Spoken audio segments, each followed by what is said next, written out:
తమిళనాట 39 సీట్లకు 39 సీట్లు డిఎంకే కూటమి గెలిచింది. సంబరాల్లో మునిగి తేలుతున్నారు. కానీ నిజంగా సంబరాలు చేసుకునే అంత పరిస్థితి ఉందా? చాలా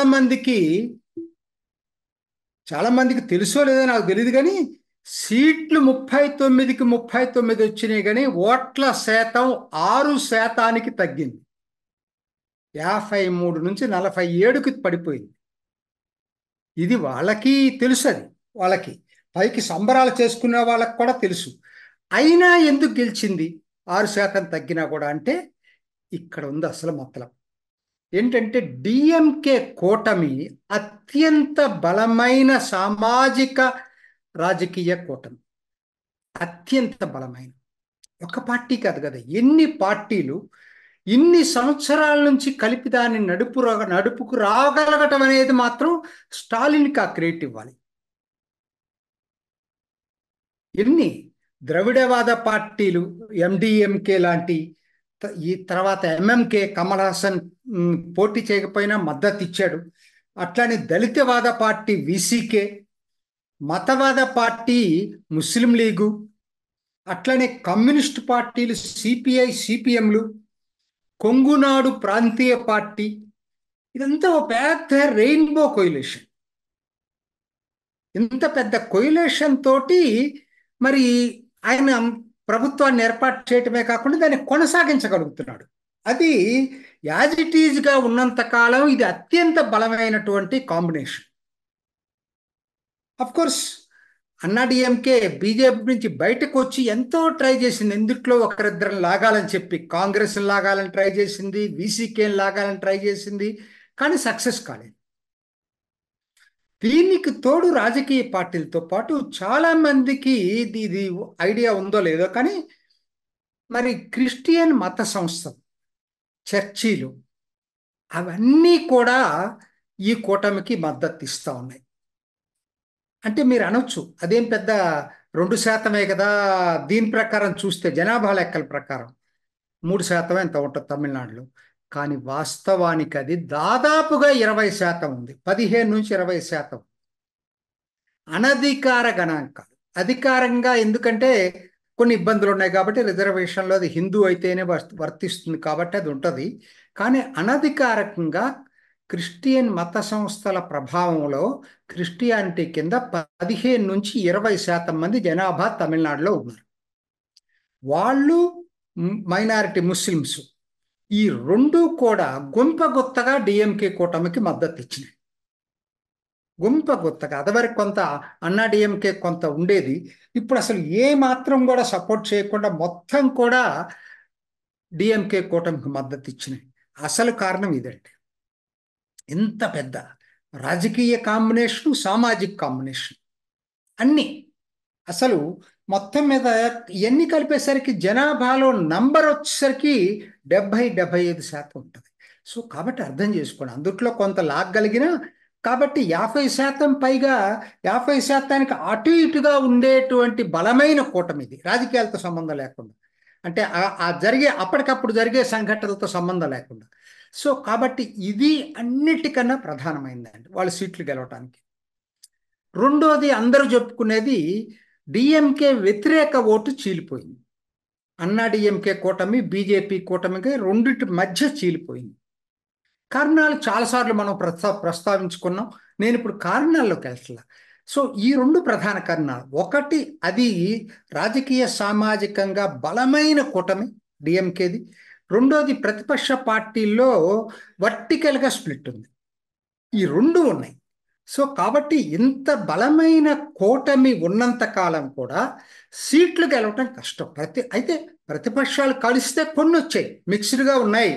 వాళ్ళు చెప్పినట్టుగా 30 సీట్లు అయితే రావు. ఏంటంటే రెండు అర్థమెటిక్స్ కలిపి, ఎప్పుడు కూడా ఎన్నికల అర్థమెటిక్స్ మ్యాథ్స్ కాదు, కెమిస్ట్రీ ఉండాలి. ఎందుకంటే 2019లో కలిసే పోటీ చేశారు కదా, కాబట్టి దాన్ని బట్టి ఉండదు. కానీ ఓకే, కొన్ని అయితే వచ్చుండేవి. దాంట్లో ఖచ్చితంగా ఏదైనా మార్జిన్స్ తక్కువ ఉన్న సీట్లు, ఇప్పుడు విరుద్ధనగర్ 4000 చిల్లరతో ఓడిపోయింది, కెప్టెన్ విజయకాంత్ కొడుకు అన్నాడీఎంకే. అట్లనే ఇక్కడ దీంట్లోకి వచ్చేసరికి ఒక సీటు బీజేపీ తరఫున కూడా ఒక సీటు 20,000 తేడా లోపలే ఓడిపోయింది. సో కాబట్టి అవి ఉంటే ఉండొచ్చు. ఈ నేపథ్యంలో మనం బీజేపీ పర్ఫార్మెన్స్ ఎట్లా ఉంది, దీన్ని మనం అంచనా వేసుకోవడానికి ప్రయత్నం చేద్దాం. ఎందుకంటే 2019లో 3.26% ఉంటే దాని ఓటింగ్ పర్సంటేజీ ఇప్పుడు 11.24% ఎగబాకింది.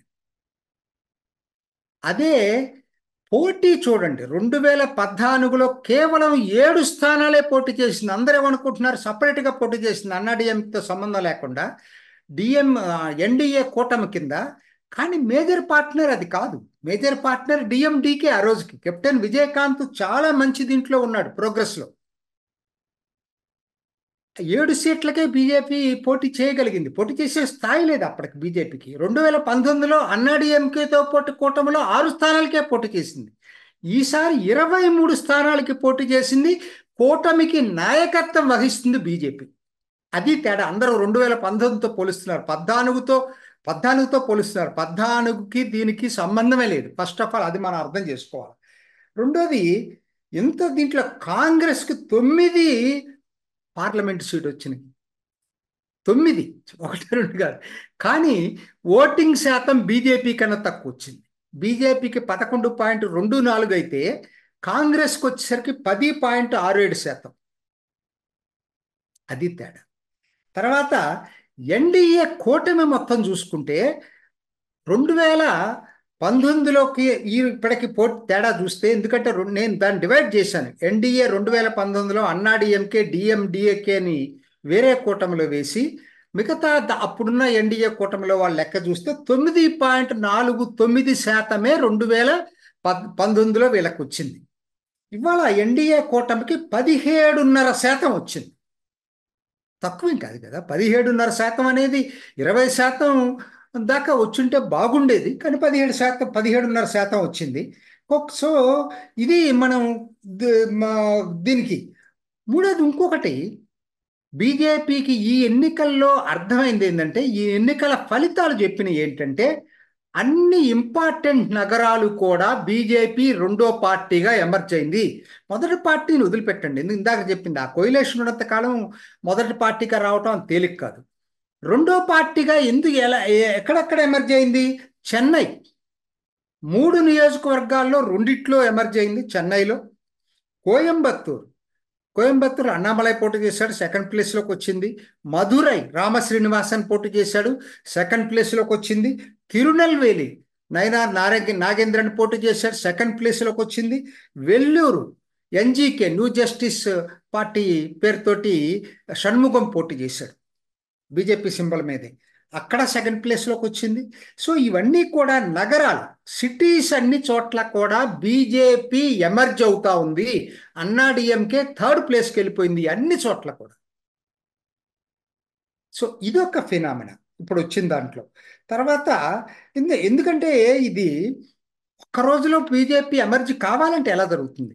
మీకు కేరళలో ఇవాళ ఇంత అద్భుతంగా, నేను మొన్న వీడియో చేశాను కదా, కేరళలో ఇంత అద్భుతంగా బీజేపీ వచ్చిందంటే 2019లో దానికి పునాదులు పడ్డాయి. 15% ఓట్లు వచ్చినాయి అప్పుడు. ఒక విధంగా చెప్పాలంటే 2019లో కేరళ బీజేపీ పరిస్థితి ఏంటో 2024లో తమిళనాట బీజేపీ పరిస్థితి. అది సింపుల్ పాయింట్, అంతకన్నా మించేం లేదు. సో కాబట్టి ఇది ముందు ముందు ఎట్లా ఉంటుంది అనేది ఇప్పుడు చెప్పలేం. అయితే బీజేపీ వర్సెస్ అన్నాడీఎంకే ఎలా ఉంది, ఇది కూడా మనం చూసుకోవాలి. బీజేపీ వర్సెస్ అన్నాడీఎంకేకి వచ్చేసరికి ఖచ్చితంగా అన్నాడీఎంకే ఈరోజు స్టేట్ వైడ్ ఇప్పటికి కూడా second largest party Anna DMK. BJP ఆ స్థాయికి ఎదగలేదు. అదొక డిసప్పాయింటింగ్ న్యూస్. ప్రయత్నం చేశారు కానీ ఎదగలేదు అది. సో ఎందుకంటే ఇద్దరి డిఎంకే అన్నాడీఎంకే కలిసి కూడా పనిచేశారు కదా అన్నామలైని ఓడించడానికి కోయంబత్తూరులో. సో కాబట్టి ఇవన్నీ ఉంటాయి దాంట్లో. బట్ ఒక్కటి ఒప్పుకోవాలి, అన్నాడీఎంకే నాయకుడి కన్నా ముఖ్యంగా 2 ఆకులు. గ్రామీణ ప్రాంతంలో అన్నాడీఎంకే క్యాడర్ ఆ రోజుకి జయలలిత టైం నుంచి ఈ రోజుకి కూడా క్యాడర్ ఉంది. 2 ఆకులు గుడ్డిగా ఓట్లు గుద్దేటువంటి జనం గ్రామాల్లో చాలా ఎక్కువగా ఉంది. అది మనం మర్చిపోవద్దు. కేడర్ కూడా ఇప్పటికీ ఉంది అన్నాడీఎంకేకి. అందుకనే వాళ్ళకి దాదాపు 20% పైగా ఓట్లు వచ్చినాయి. బట్ ప్రాంతాల వారిగా చూసేటట్టయితే చాలా ఇక్కడ వేరియేషన్ కనపడుతుంది. దక్షిణ తమిళనాడు మీకు మొదటి నుంచి అనుకుంటుంది బీజేపీ సెకండ్ పార్టీగా ఎమర్జ్ అయింది. ఫస్ట్ దాని గురించి మాట్లాడుకోవద్దండి, అది బలమైన కూటమి పక్కన పెట్టండి. అన్నాడీఎంకేకి 15.8% వస్తే దక్షిణాదిన మీకు బీజేపీ కూటమికి 22.4% వచ్చింది. అంటే దాదాపు 7% అధికంగా వచ్చింది. అంటే ఇక్కడ ఎస్టాబ్లిష్ అయిపోయింది. ఇప్పుడు డిఎంకేకి ప్రత్యామ్నాయంగా దక్షిణ తమిళనాడులో అన్నాడీఎంకే ఎమర్జ్ అయిపోయింది. అదే మరి మిగతా ప్రాంతాల్లో ఇప్పటికీ అన్నాడీఎంకే రెండో ప్లేస్లో ఉంది. ఉదాహరణకి మధ్య తమిళనాడు చూసుకుంటే బాగా వీక్గా ఉంది. బాగా తక్కువ రావడానికి కారణం అది. మధ్య తమిళనాడులో ఎన్డీఏ కూటమికి 12.6% వచ్చింది. అదే అన్నాడీఎంకే 23.5% ఉంది. పశ్చిమ తమిళనాడు 18.9% బాగానే వచ్చింది. కానీ అన్నాడీఎంకేనే ఇప్పటికీ సెకండ్ స్ట్రాంగ్ పార్టీగా ఉంది. 27.8, దాదాపు 28%. ఇదే ఈపీఎస్కి స్ట్రాంగ్ హోల్డ్. ఈరోడు, సేలము, తిరుపూరు, కోయంబత్తూరు ఆ చుట్టుపక్కల ఈ బెల్ట్ మొత్తం పశ్చిమ కొంగునాడు అంటారు దీన్ని. ఇక్కడ అసలు మొన్న ఎమ్మెల్యేలందరూ వీళ్ళే, అన్నాడీఎంకే వాళ్ళే గెలిచింది. మొత్తం ఈ పశ్చిమ ప్రాంతం మొత్తం కూడా మెజారిటీ ఎమ్మెల్యేలు అన్నాడీఎంకే తరఫున గెలిచారు. సో కాబట్టి అక్కడ 28% అట్టు పెట్టుకుంది. కాకపోతే మంచి ఇన్రోడ్స్ ఉన్నాయి బీజేపీకి. 19% దాదాపుగా అక్కడ ఓట్ బ్యాంకు సాధించుకోగలిగింది. ఉత్తర తమిళనాడులో ఆల్మోస్ట్ కాంపిటీషన్లోకి వస్తూ ఉంది. 23.6 అన్నాడీఎంకే, 17.5 బీజేపీ ఉంది. సరే, ఇందులో ఇంకొక ఫినామినా చెన్నై సిటీ దక్షిణాది లాగానే సెకండ్ లార్జెస్ట్ పార్టీగా చెన్నై సిటీలో బీజేపీ అన్నాడీఎంకేని తోసేసి ముందుకు వచ్చేసింది. దాదాపుగా చూడండి, ఉత్తరం ఒక్కటే తక్కువగా ఉంది, కానీ దక్షిణం వచ్చి 26.4 తమిళసై సౌందరరాజన్ పోటీ చేసింది. వాళ్ళకి 15%, 11% డిఫరెన్స్ ఉంది. చెన్నై మధ్య సెంట్రల్ 23.1 వచ్చింది. వినోజ్ అని కుర్రాడు పోటీ చేశాడు. చాలా అంత పేరున్నటువంటి వ్యక్తి కూడా కాదు. అదే అన్నాడీఎంకేకి 9.8. డిఎండిఏకే వాళ్ళ మిత్రపక్షం పోటీ చేసింది, కెప్టెన్ విజయకాంత్ పార్టీ. కానీ అక్కడ చాలా తేడా వచ్చింది. అంటే చెన్నై సిటీలో ఇవాళ బీజేపీ ఎమర్జ్ అయింది. ఇందాకనే చెప్పాను కదా, చెన్నై, కోయంబత్తూరు, మదురై, తిరునెల్వేలి, వెల్లూరు అన్ని చోట్ల బీజేపీ ఎమర్జ్ అయింది. ఇదొక ఫినామినా, ఈ ఎన్నికల్లో జరిగినటువంటి ఫినామినా. 2024 ఎన్నికలకి అన్నామలై ఎదగాలని అనుకుంటున్నటువంటిది మరి సాధ్యమవుతుందా చూడాలి. 2026కి ముందుగా 2024 సెకండ్ ప్లేస్కి రావాలని కోరుకున్నాడు, కానీ రాలేదు. ఎన్డీఏ కూటమి కూడా రాల, 17.5% వచ్చింది. సో అంటే ఏంటి, అనుకున్న లక్ష్యానికి చేరల. కాకపోతే ఖచ్చితంగా బీజేపీ అసలు 23 చోట్ల పువ్వు గుర్తు వెళ్ళటం అనేదే కొత్త ఫినామినా తమిళనాడులో. కాకపోతే ఇవాళ 2026కి నాకైతే నిరాశ కనపట్ల. ఎందుకంటే ఇక 2 సంవత్సరాల టైం ఉంది, ఎన్నో జరుగుతాయండి ఈ లోపల. హీరో విజయ్ మరి ఈసారి పోటీ చేయలేదు, ఆసారి పోటీ చేస్తాడు. నేను ఇందాక ఏదైతే 15 to 20% క్రిస్టియన్ ఓట్ బ్యాంక్ ఉందనేదో, హీరో విజయ్ కిందకి దళపతి విజయ్ అంటారు అనుకుంటా, తనకి షిఫ్ట్ అయ్యే అవకాశం ఉంది. అదే జరిగేటట్టయితే ఏ రెయిన్బో కోయిలేషన్ డిఎంకే అనుకుంటున్నామో దాని గణనీయంగా ఓట్లు శాతం తగ్గే అవకాశం ఉంది. అప్పుడు ఈ లోపల ఈ 2 సంవత్సరాల్లో అన్నామలై పుంజుకోగలిగేటట్టయితే చాలా నియోజకవర్గాల్లో పోటీ ఇచ్చే అవకాశం ఉంది. ఎలా మారతాయి ఏంటనేది ఇప్పటి నుంచి చెప్పలేం. కానీ టోటల్గా చూసుకున్నప్పుడు 2019తో పోలిస్తే సీట్లు లెక్కేసుకోవద్దు, గణనీయమైన పురోగతి ఉంది. కాకపోతే మీరు 3.2% నుంచి ఒక్కసారి ఒక 25-30% రావటం అనేది అంత తేలికైన విషయం కాదు. సో ఫస్ట్ స్టెప్ కింద 11.5% వచ్చింది. ఇంకా ఆ రోజుకు వచ్చేటప్పటికి ఖచ్చితంగా కూడా గణనీయమైనటువంటి నియోజకవర్గాల్లో మాత్రం టైట్ ఫైట్ ఇచ్చే స్థాయికి బీజేపీ ఎదిగే అవకాశం ఉంది. రెండోది, అప్పటికున్న కోయిలేషన్ పార్ట్నర్సు, అన్నా డిఎంకే ఇదే పద్ధతిలో అప్పటిదాకా నిలుపుకోగలుగుతుందా చూడాలి. ఇవన్నీ చాలా కోణాలు ఉన్నాయి ఇందులో. సో కాబట్టి ఒకటి ఏంటంటే ఇద్దరు టార్గెట్ అన్నామలై కావటంతో కోయంబత్తూరులో ఓడిపోయాడు. ఓడిపోవడం మంచిదే అన్నామలై. నా దృష్టిలో అయితే, నా వ్యక్తిగత అభిప్రాయం అయితే తమిళనాడులో పూర్తిగా కాన్సన్ట్రేట్ చేస్తాడు. అందుకని యూనియన్ క్యాబినెట్లో కూడా ఆయనకి సీట్ ఇవ్వకుండా ఉండాలని నేను కోరుకుంటున్నాను. ఓడిపోయినా ఇవ్వచ్చు, వాళ్ళకి ఇవ్వాలంటే రాజ్యసభలో తీసుకుంటారు, వాళ్ళకేముంది. కాబట్టి 2026 ఇప్పటికేదో అంత రైటింగ్ ఆన్ ద వాల్ అని ఎవరైనా అనుకుంటే పొరపాటు. 2024 దానికి స్టెప్పింగ్ స్టోన్గా అన్నామలై మలుచుకునే అవకాశాలే ఎక్కువగా ఉన్నాయి. చూసారు కదండి. మరి ఈ వీడియో కనుక మీకు నచ్చినట్లయితే ఒక లైక్ కొట్టేసి మీ అభిప్రాయాన్ని కూడా కామెంట్ బాక్స్లో తెలియజేస్తూ ఇలాంటి ఇంట్రెస్టింగ్ అప్డేట్స్ కోసం మా ఛానల్ని సబ్స్క్రైబ్ చేసుకోండి.